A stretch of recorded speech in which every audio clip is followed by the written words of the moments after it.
It was the king's uncle, John of Gaunt, who had imposed the first poll tax, to pay for the 100 Years' War with the poor's pennies and pounds.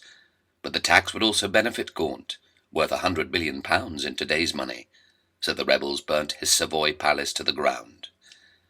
Gaunt's palace was built with the proceeds of the plunder that he'd carried out in Poitiers and Crécy. He spent £35,000 on it, then the equivalent of a third of the wages bill for the entire English army.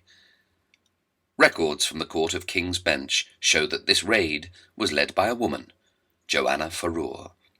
She was named as the chief perpetrator and leader, riding on horseback with improvised armour.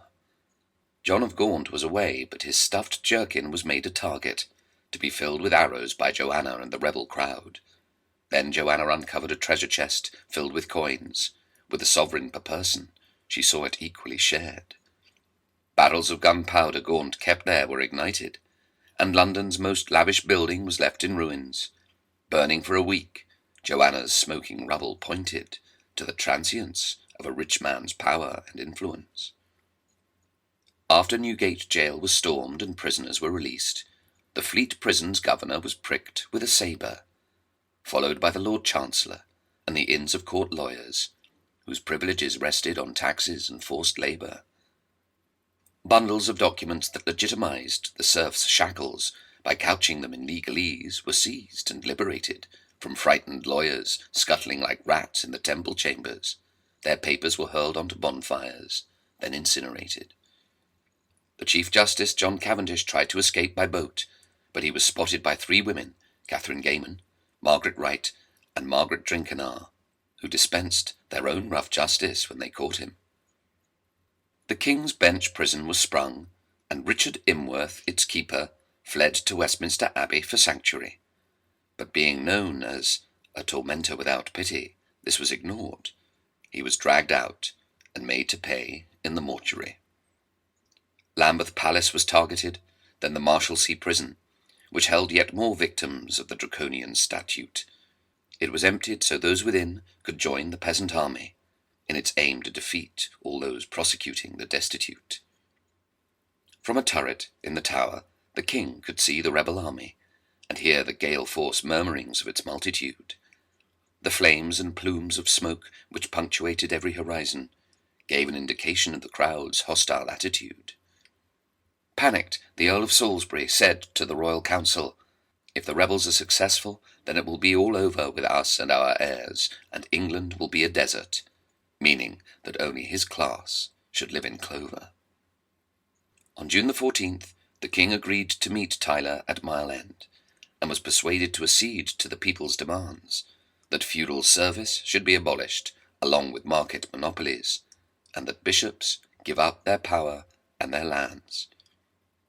According to Adam of Usk, a chronicler of the time, Tyler demanded the liberation of all prisoners, believing that tax commissioners who locked people up for debt were no more than extortionate swindlers. No man should serve another man, Tyler said, but by his own free will.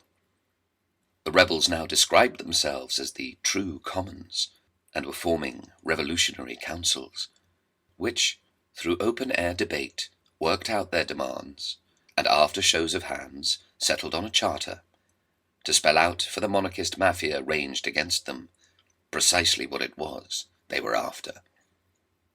John Ball explained his socio-economic theory, plainly enough for anyone to understand.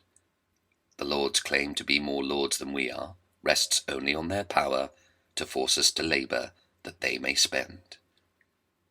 The feudal lords had fine wines and good food, he explained, thanks to the surplus value produced by their serfs. The lords then protected their property by law and by force, so they felt like giants and made others like dwarfs. The next day the king met the rebels again at Smithfield, now scared his whole kingdom would be demolished, for Tyler demanded all Englishmen should be treated equally, and that every aristocratic title should be abolished. Smithfield in those days was a large open space lying between Holborn River and Faggleswell Brook. St. Bart's Hospital and the Charterhouse, its other boarders, held a truculent crowd with a purposeful look. Wat Tyler was wearing a thick woolen hood on his head, which he kept on, rather than showing deference. Tyler gave no sign that he was overawed by the king, nor by the crown, which was the king's preference.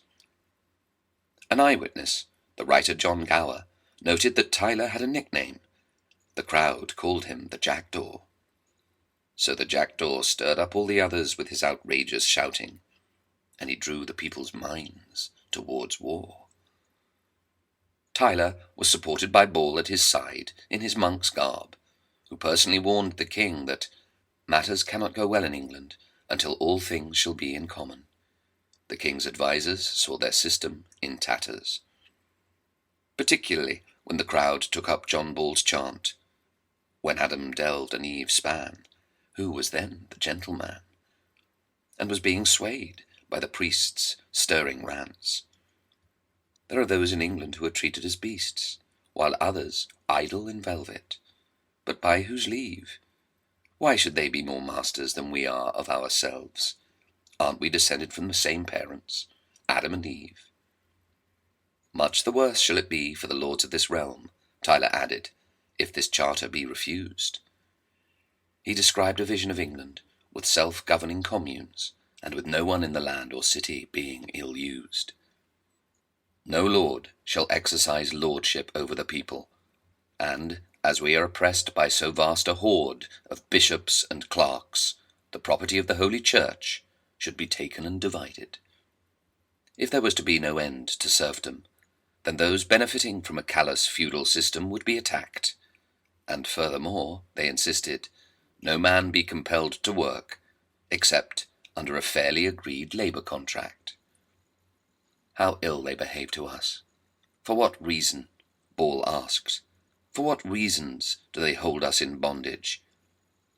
But at this moment, the Lord Mayor of London, William Walworth, an influential member of the king's entourage, stepped forward to advise the king, and Walworth saw no reason why any concessions should be made. Walworth was benefiting from making loans to the crown for wars, something that was laying the city of London's foundations. For William Walworth and his tax-collecting cronies would blackmail the government of the day. Do what we want, or we sit on tax money and war loans. You'll be bankrupt, and the army will mutiny. Though Parliament had complained about this gang of plutocrats, Walworth, now War Treasurer, and his friends conspired to keep food prices up, and they persuaded the king to issue edicts that gave them the monopolies and the profits they desired.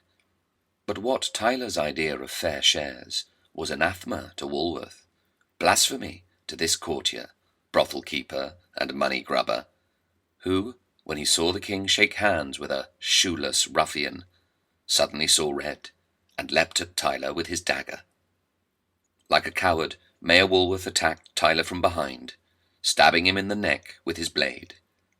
Walworth set a pattern for the city of London's robber barons, self-serving cutthroats who work in the shade. Betrayed, the participants in the great rising returned home, only for the king to renege on his every concession, then send out troops to round up 500 farm labourers, grouping them together on a mass gallows as a lesson. At Smithfield, the king had given his word to Wat Tyler. All that you have asked for, I promise readily. And now let the people return, for their requests have been granted. But they would soon learn about royal hypocrisy. Tyler and the king had first of all met 1-to-1, but then courtiers and guards gathered round, so it was hard for the crowd to see what was happening, and they couldn't see Tyler fall to the ground. For fear of the crowd's reaction, the king then deceived them. He'd concealed that Tyler's life had now ended. "Tyler has been knighted," he called. "Your demands have been granted." But in fact Walworth was having Tyler's body beheaded. The king then instructed Walworth to protect the city. "You are to punish everyone who makes riots against our peace, either according to the law or by beheading and the mutilation of limbs, as seems to you most expeditious and sensible."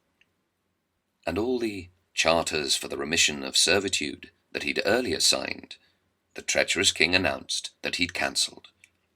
The king's idea of utopia was of him alone on his throne, while the rest of the population cravenly grovelled. On a tour of Essex, the king sneered at his forlorn subjects.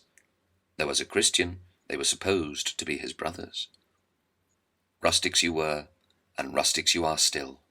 You will remain in bondage, not as before, but incomparably tougher